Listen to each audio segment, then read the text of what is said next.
Crystal defects में जो non स्टैइकोमेट्रिक या दोष हैं, उन दोषों में के अलावा और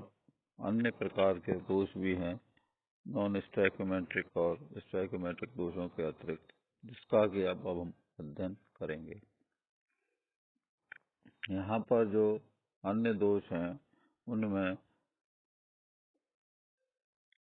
जो रासायनिक अशुद्धि वाले दोष हैं, जिनमें कि यदि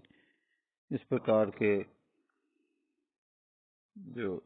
दोष हैं उनमें कोई रासायनिक यौगिक को मिला दिया जाए क्रिस्टल चालक में, तो उसके कारण यह दोष उत्पन्न हो जाते हैं। जैसे यदि कोई उदासीन परमाणु के कारण या कोई अशुद्धि आ जाए, impurity defect due to neutral atoms,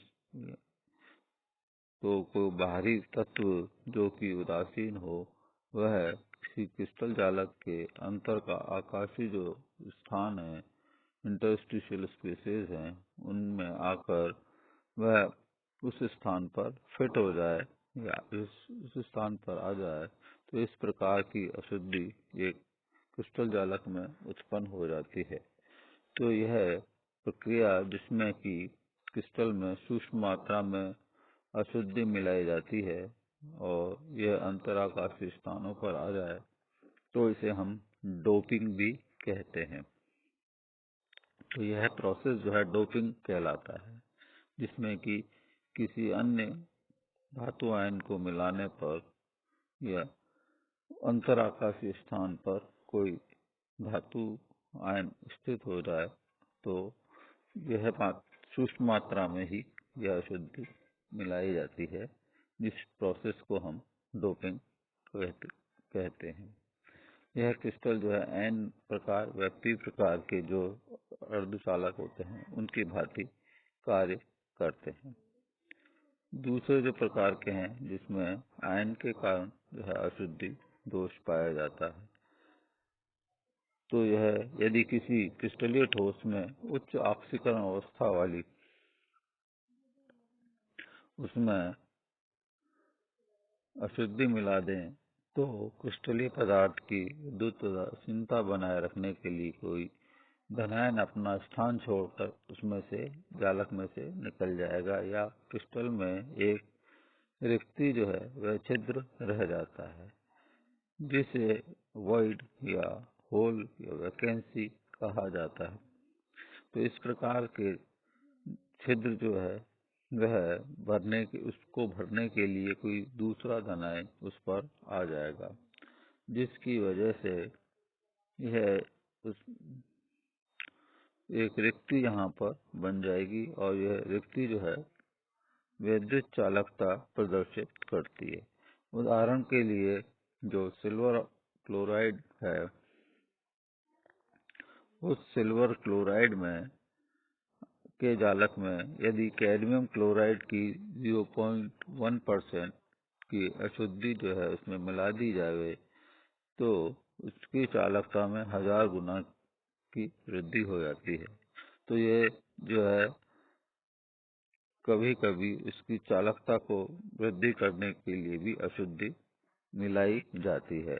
जैसे स्ट्रोंशियम क्लोराइड, मैग्नीशियम क्लोराइड को जब NaCl क्रिस्टल में मिलाने पर स्ट्रोंशियम क्लोराइड की विद्युत चालकता जो है वह बढ़ जाती है। तो यह चालकता में परिवर्तन जो है किसी अशुद्धि के मिलाने पर हुआ है। यदि किसी क्रिस्टलीय ठोस में कम ऑक्सीकरण वाली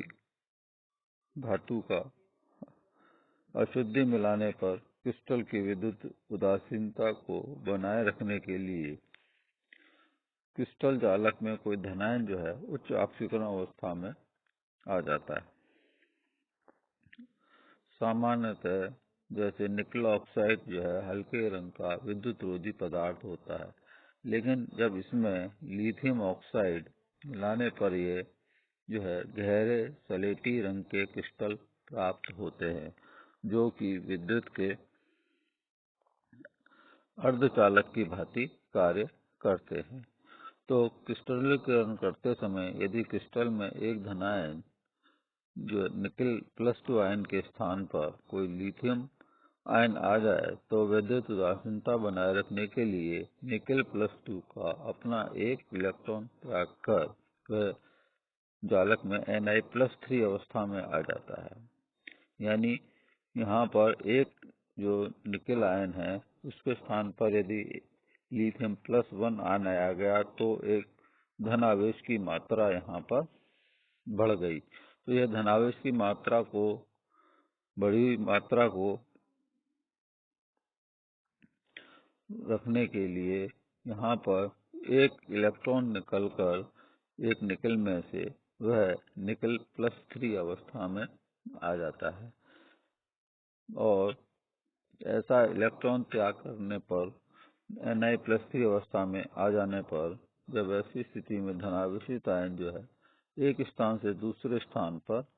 गति करता है तो यह p अर्धचालक की भांति कार्य करता है। p का मतलब पॉजिटिव अर्धचालक की भांति ये कार्य करते हैं। तो यहाँ पर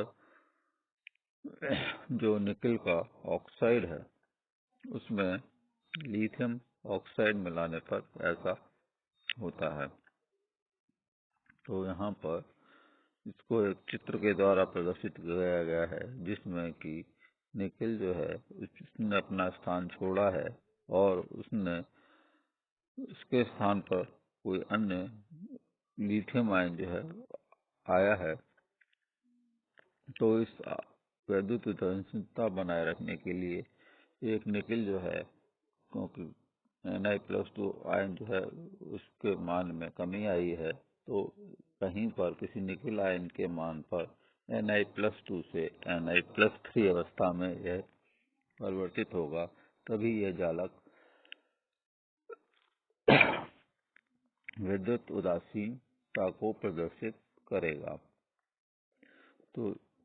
क्योंकि यहाँ पर जो युक्ति जो है वो धनावेश की वजह से है, इसलिए धन पॉजिटिव की तरीके से धनात्मक आवेशित व्यक्ति की तरीके से कार्य करेगा और यह p प्रकार के अर्धचालक की भांति विद्युत चालन करता है।